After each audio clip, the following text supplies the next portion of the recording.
Hello again, nature artists. I've got another technique for you, just to keep you busy while none of us can get out.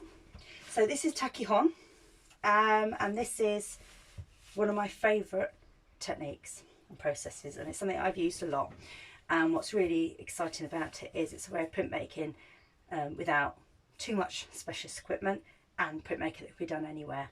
So this is something I did in Santander. A group of us went out there in 2018 and we used Takuhon as our process. We actually printed an 18-metre long tablecloth. But this is actually a manhole cover that was outside of the apartment we were staying in. And then, oh, my dog is barking. I apologise for my dog. She has realised I'm out here. We're not allowed to go in the garden without her because she thinks she should be in the garden all the time. And this was in the side alley at the back of our apartment, and this is actually a drain cover, and then this is another drain cover, and then this here is a it's like the paving slabs, the tiles. That's really good. But obviously there's some other ones here which I've done, which you know about spoken to you about my love of takeaway food containers, or not love of them really, but they're great to print with. And these are a squashed cardboard takeaway container, and you can see I've overlapped a few times here. There's it on its own. And then this one here is a squashed foil takeaway container, and then this is the cardboard one again, and this is where I've just been playing with it. So what I'll do is I'm going to show you few different things to do with Takuhon, and then I'm going to show you how to make the tampos. That's really the only thing, well, that you need, but you can actually make do with something else. So right, first of all, so I've got a bit of driftwood, and I'm using this paper here is Chinese rice paper. Now I don't expect you to have stocks of this at home, but you can use lots of different papers. I'm going to show you that. It's just this is a nice easy one. My favourite tools, a little water spray and a very light spray over the top here. And then what you need, these are tampos. And what you need is at least two. You should need one clean and one inked. Sometimes I work with three because I have a clean one and then I have an inky one, and then I just sort of scrape the ink off of the other one. Depends on what I'm doing and everything. And then what do I need? Thought I've got it all out. I haven't. A stamp pad. An ink. I have got some ink in there. So that's great. So basically, you want a very light spray over this, and it's a fine line between being perfect and too wet or too dry. So go for it. So what you do with a clean tampo is you tamp down, and what you need to do, I think that's a bit dry in places, so I'm just going to lightly spray it. So the finer spray the better actually, and then you tamp down. And I don't know whether you're clear enough for you to see. I won't know until I look at the video in a minute and see all my mistakes. That it's bringing up the little rough areas of the wood. I'm only going to do this really because I just want to give you an idea of what you need to do. So I'm just going to do that area. I'm not going to do the whole thing. So I always think watching somebody else show you doing something, it's a bit like watching paint dry. Well, I like watching paint dry. So with an ink tub, or traditionally you would clean these between using them. As you can see, mine aren't clean. I just use them over the top. So I've got a bit of ink, and that actually is a bit too wet. Here's a bit too wet. So what I'll do is I'll start in a drier area, and I will just, oh, that's not very good. that's it for that. I put a bit too much ink on there, and actually I've got some of the worst Takuhon I've ever done. Right, let's try with a different tempo. I think these are telling me they do need to be cleaned actually, because they're quite hard and crispy and haven't been used for a while. But can you see where it's bringing up? It basically sort of inks the raised areas. Now, the thing with this is if it's too wet, your ink will run. It will start to bleed, especially if you're using sort of the dough crafts, the card making, stamping inks. And although they might look okay now, I've done it before where I thought, oh, that looks lovely, and I've gone back in half an hour and it's completely bled out. So it's just being aware, and it's about experimenting with ways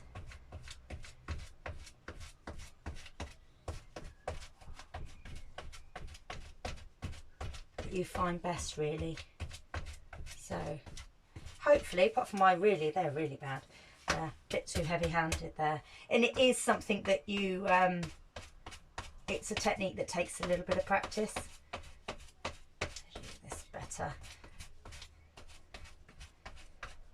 It's a fine line between too heavy and too light, really.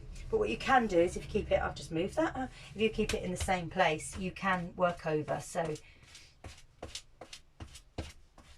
you can build it up slowly. And the other thing, this is something I've done with this one, is you can see this is bled out. That's where the paper's been far too wet when I've been working on it.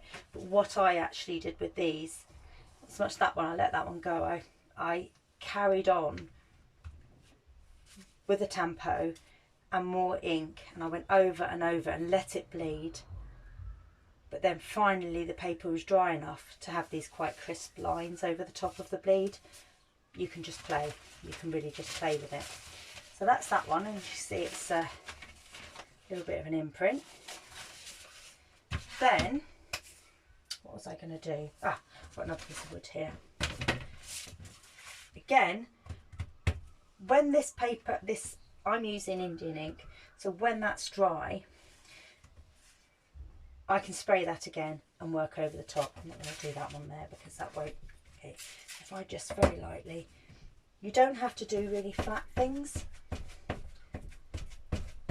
just got a couple of things from the garden, really. I've been around the garden.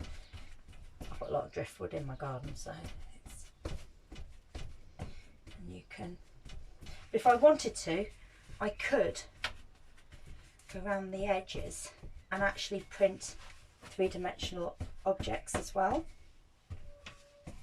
which is the great thing about this. I did have a takeaway container that was three-dimensional, a print of a takeaway container that stood up on its own, but it got squashed, so it is no more. And then again, that's too wet there, that's really going to bleed out now.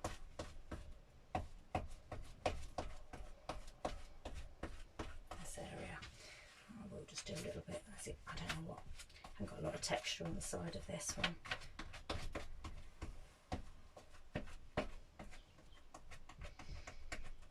Now I'm going to leave that because that, and take that one off, and I'll show you that in a minute when that dries. I think that will bleed out because it's quite wet. I rushed it. Now, I have done this with brown paper, and so this is a piece of just basic coloured paper. So we're going to see, what I am going to do is I'm going to rub that with my hands. I can feel it nice and light. Because you just need it. This will take longer.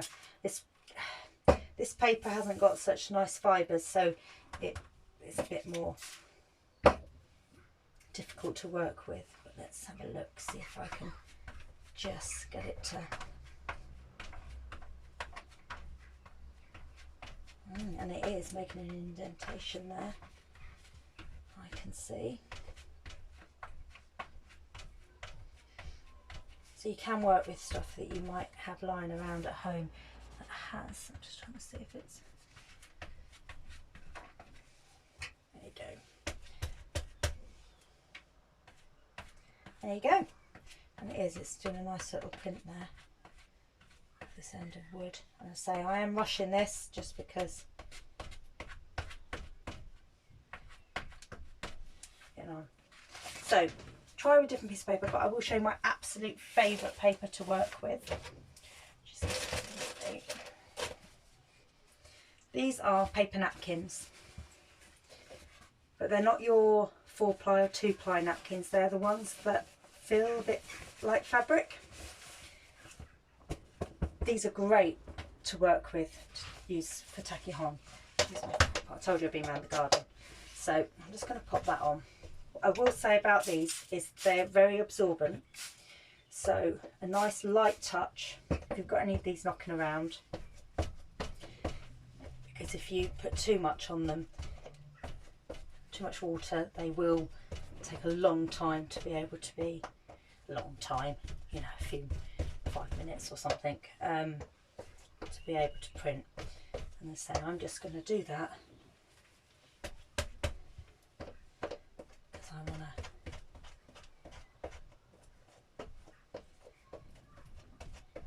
There you go. And what I am going to do is I'm just going to move that over there. It's still a bit damp, but I've sprayed it.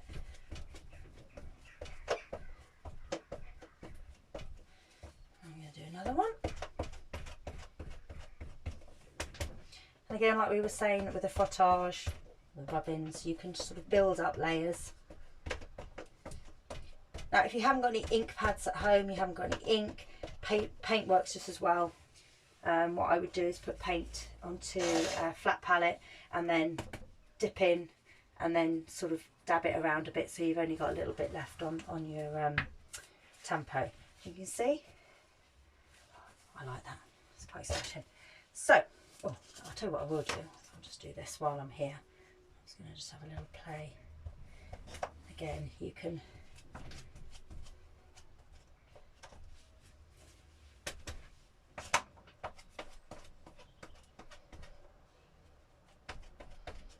you can create your own images by different things. You can go, if you're out and about in your garden, paving slabs, bits of brick.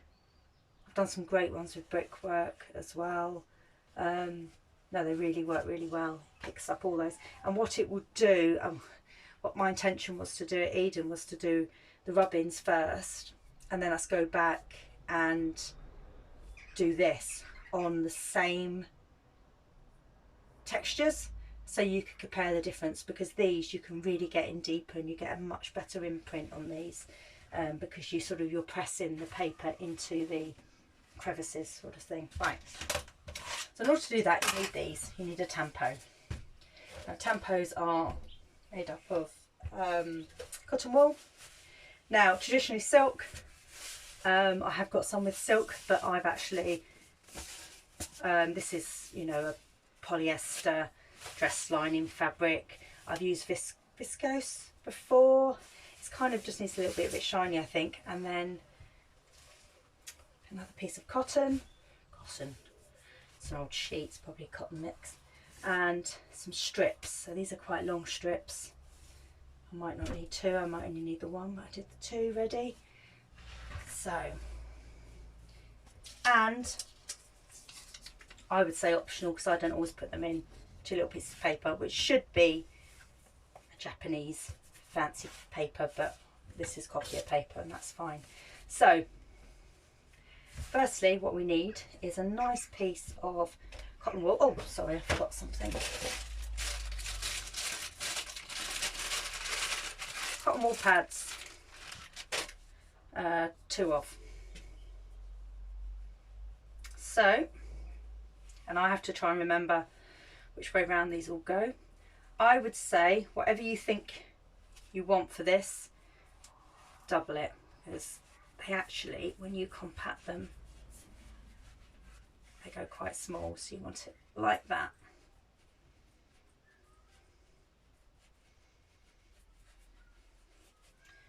and then a cotton pad.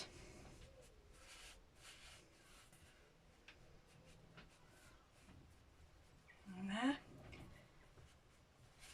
And then what we're going to do is we're going to put the cotton over the top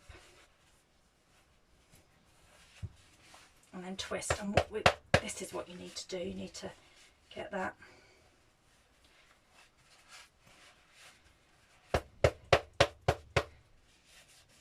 sort of flatten it out.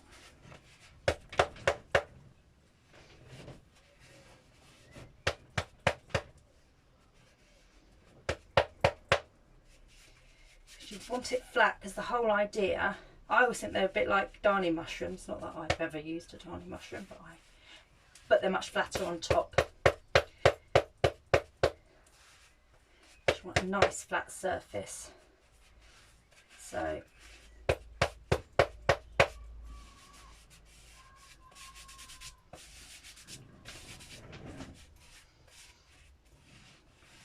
here, let's have a look. It's looking nice. Now, optional are your pieces of paper.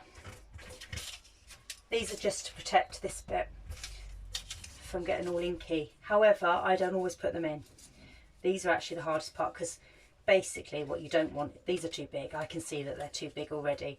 And you cut them down smaller because what happens if they're too big, they wrinkle at the sides. And I've got friends of mine who do this and don't use them at all because early on, if you notice, my first thing I did, you had a bit of a circle. You see the crease there. So what you need to do is you need to take that down and then really flatten it because you don't want those creases. You want a nice flat surface. So I can either take down the paper or I can add more stuff in. That's my options with those. I'm going to take them out for now. I say they're purely optional. It just, what it's supposed to do, I think, is to stop this bit here getting logged with ink. Right, so I'm going to get that there, and then what I'm going to do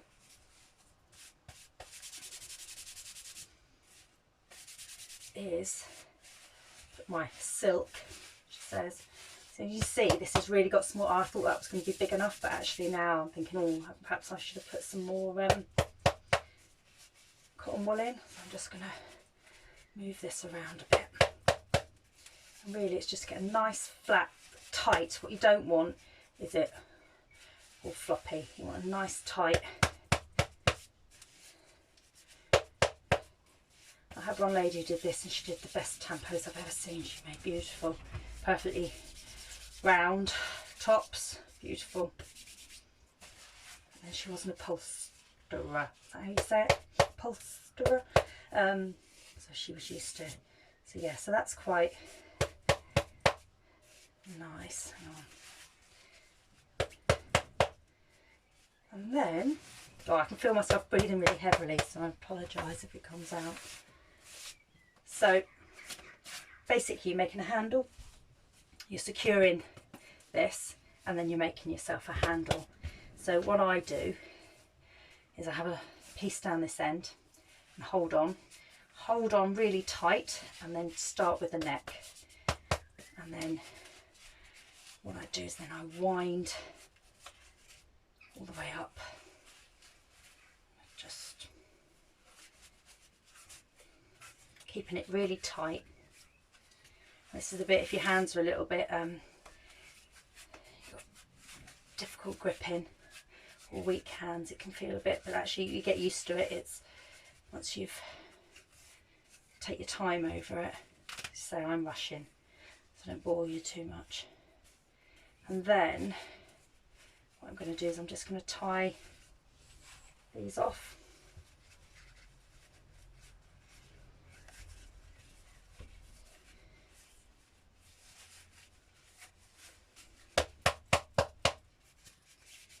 One tampo, and what you need is say at least two, because you need one clean, and it's really nothing more annoying than accidentally using your clean one for ink. I've done it more than once.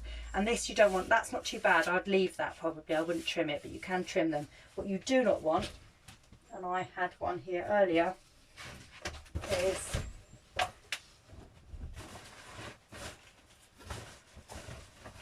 with lots of, I didn't get this one out, it's not a very good example. What you don't want is that, because that's no good to anybody. Look, that one is silk dress, I never fit into anymore, and that's, you can see it's really quick, but that is just, there's nothingness, there's no weight behind that. And the big thing about that is when you're stamping, you get ink, that will drop in the ink. I need to make another one out of that. So what I like is a nice strong handle. If you want to strengthen it more, wrap around again, and not floppy bits here, because they will just drag into your ink and ruin your work. So there we go. So you need at least 2 of those. That's not bad, even if I say so myself. And I say you can put the paper in, but what you do have to do with the paper is trim it to size to make sure you have no wrinkles, or you put more cotton wool in. But it's just as you can work without them. You can work without them. Now, what you're supposed to do, it says, is when you've used them, is you unravel them and you wash the ink off, and then you remake them. I haven't done that ever. As I say, these have gone a bit crispy, but I use them with all sorts of different things. They've been used with oil paints, they've been used with different inks, stamp pad inks, bit of everything really. So that's up to me. If you want to undo them all and wash them, that's fine, it's up to you, but they do continue to work even if they are a bit crispy.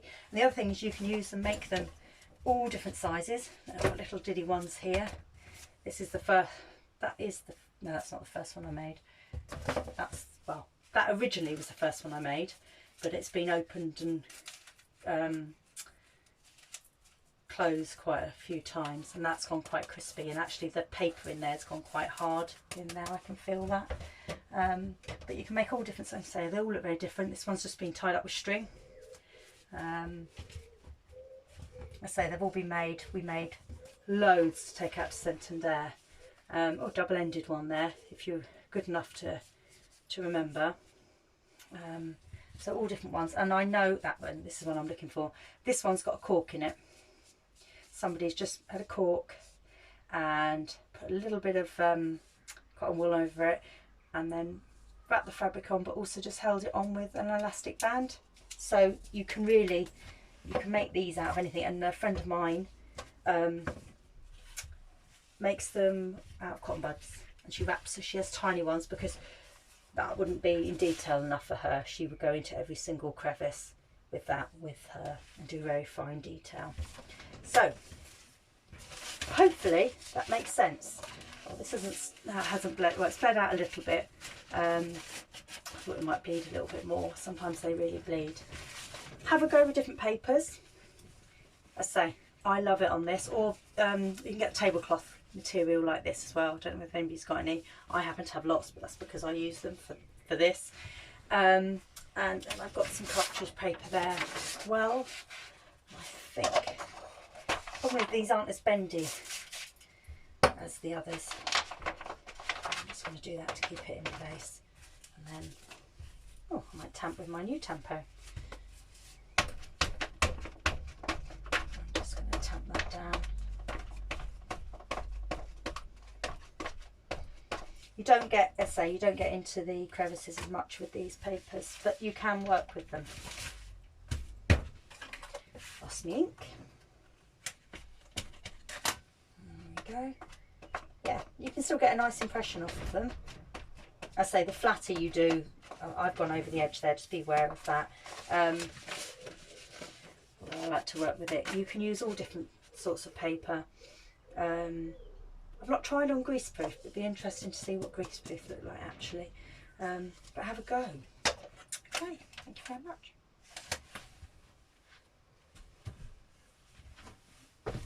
I have to climb on a chair to turn my phone off. So